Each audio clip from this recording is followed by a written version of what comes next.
Welcome back to this edition of Grizzlies Daily. I'm your host Malik. It is Monday, Thanksgiving week. A lot happened over the weekend. Ever since Friday, actually, a lot kind of happened. So let's get straight into it. The Grizzlies, 2 wins in a row against them. Hey, they beat the Mavericks on Saturday, 102-96.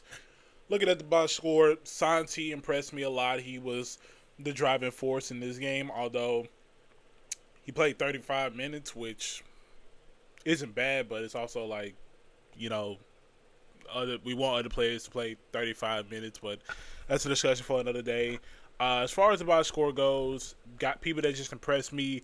Edie didn't really attempt the ball that much shooting wise, but he did everything that he could in all aspects of the game, even with 5 fouls. So got to give credit where credit is due. KCP played solid off the bench. Cam Spencer played pretty good off the bench as well. Really needed his play. Looking at some other names, Jock Landale did what he could. That was really it.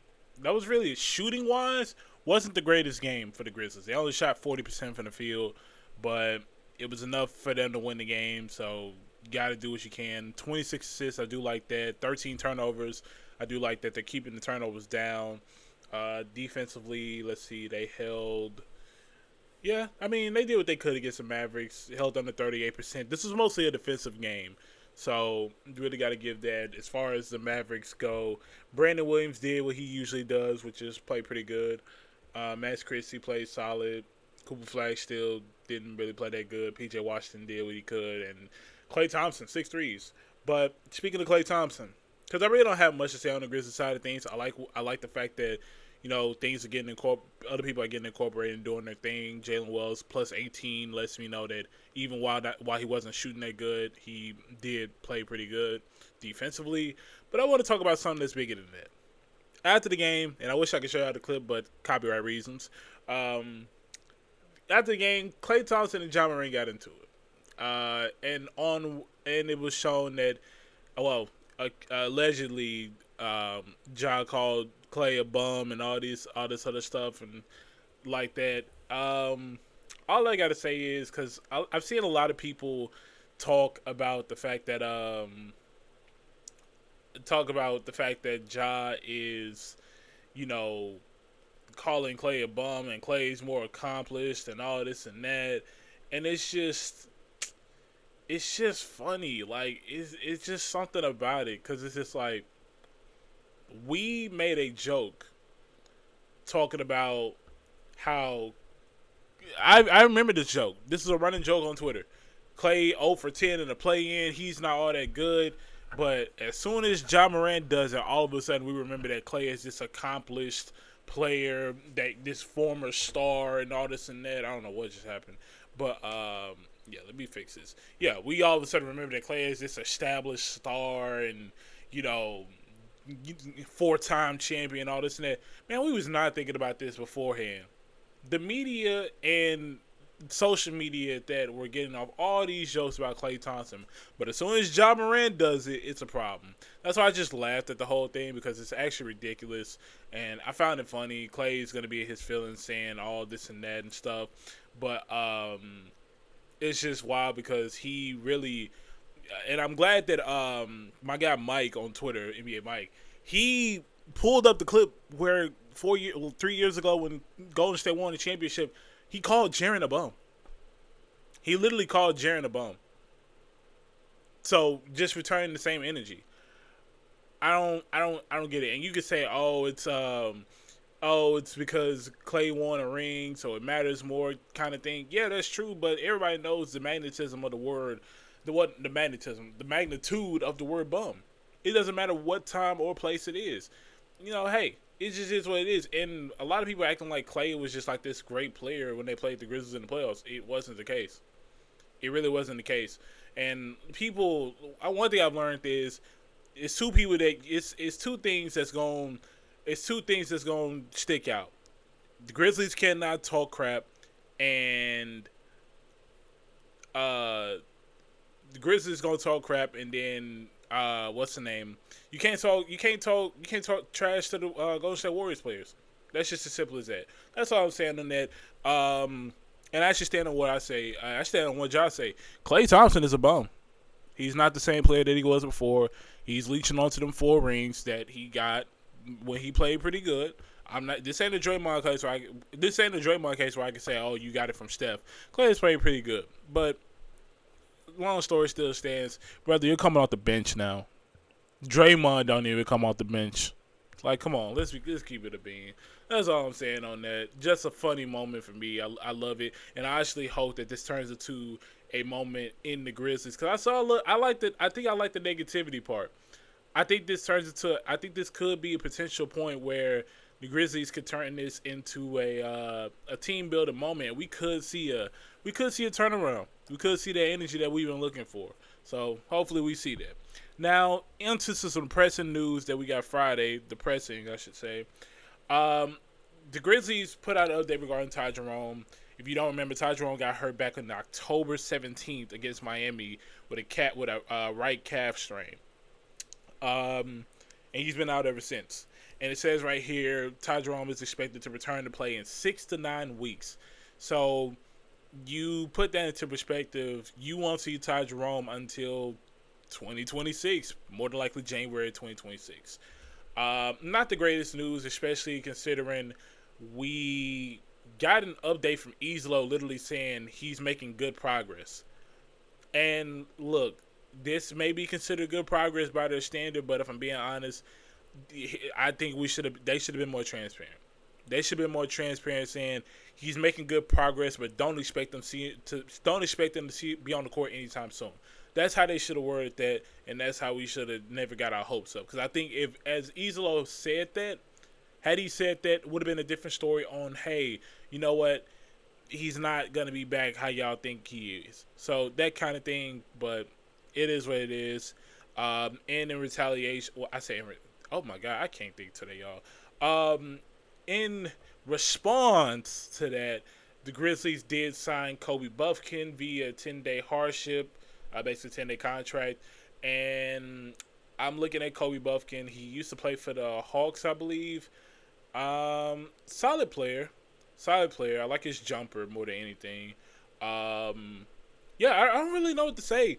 Mostly because, yes, you're bringing on Kobe Buffkin, and we do need the depth. I will say it was. It's definitely something that could. I can't lie. It could work out for the Grizzlies. The reason I say that is because Kobe Buffkin is a former 15th overall pick 2 years ago, I might add.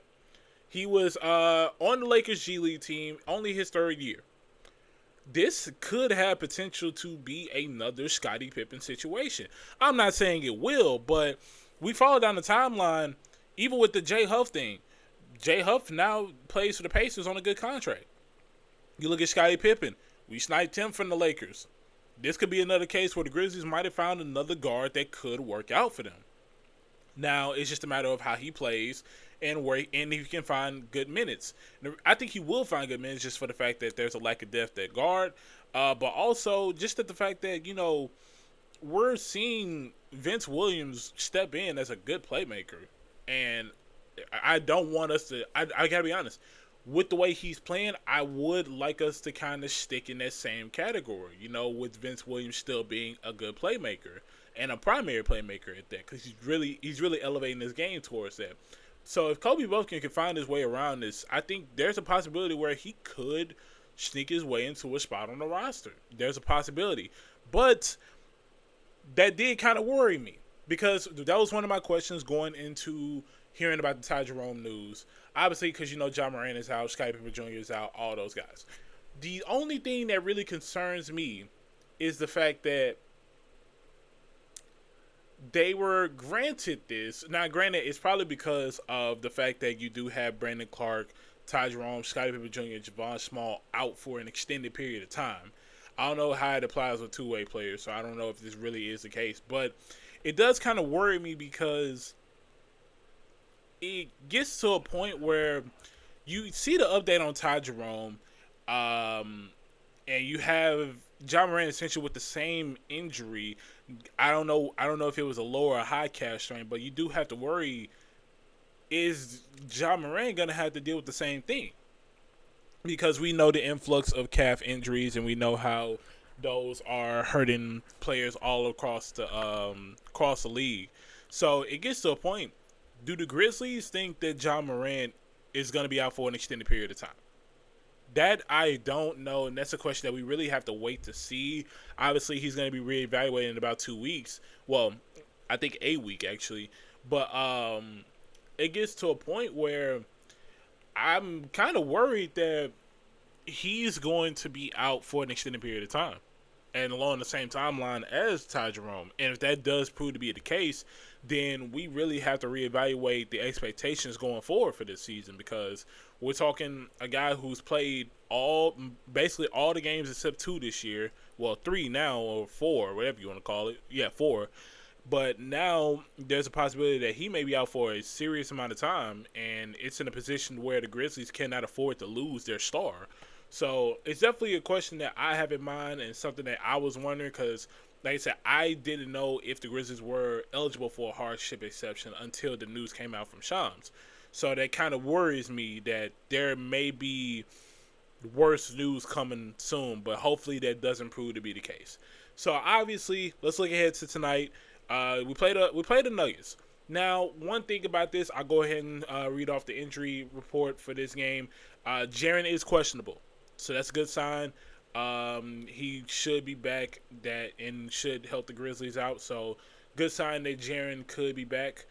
And it's good to hear that ankle sprain really wasn't like something more severe, but something that really strikes out to me in this game is both teams are missing key players. I'm being serious, like key players. And the reason I say that is because it just came out yesterday that Aaron Gordon suffered a hamstring strain. Bless you. And he's going to be out for 2 months. Hold on. I just realized I said bless you to myself. I'm going to ignore that. But yeah, it gets to a point. Aaron Gordon's out for 2 months. Christian Brown is out as well. And I'm trying to find a full injury report, but there's a possibility where the Grizzlies might actually have an even matchup against Nikola Jokic. Looking at this, it says, okay, Christian Brown, Aaron Gordon, and Julian Strawther are all out. Hey, look, this might actually be a pretty even game for the Grizzlies. I mean, you look at the Nuggets, and they have a good team, but they're a team that does have their flaws, and it's shown. We're talking about a team that just lost to the Kings. You know, we smacked the Kings. Not saying that just means we're automatically better, but that does give me hope that, the Grizzlies are a team that's gonna evenly match up with this team. I mean, we're looking at a team that has, obviously, got Jokic. I'm looking at their roster right now. Tim Hardaway, Peyton Watson, JV, Bruce Brown, Jamal Murray, Cam Johnson. I mean, if we're being honest, there's only a few guys that I'm looking at outside of Jokic that I just think we absolutely need to be worried about. One of them being Jamal Murray, and the other one being potentially Peyton Watson or maybe Cam Johnson. So those are the guys that you really have to worry for. I think more than anything, as long as the Grizzlies hold their own to pain against Jokic, just protect the perimeter, and I think you have a pretty good game plan playing a team like the Nuggets, and you walk out with a win. So I think there's a possibility that could happen. I have good hopes for this game. Obviously, this is if Jokic doesn't go on a generational game like he always does, and even then, if the Grizzlies can find a way to win a game like that, that's a good sign in my book, and I have no complaints. Can't wait to see tonight's game. I will be there. So, I'll make sure to have a full recap for y'all after the game and go from there. But that's going to wrap up this edition of Grizzlies Daily. I really appreciate y'all for tuning in. If you like this video, make sure to like, comment, subscribe, and turn on post notifications so you get notified when the next video comes out. And that's for this edition. I will see y'all tomorrow. Peace.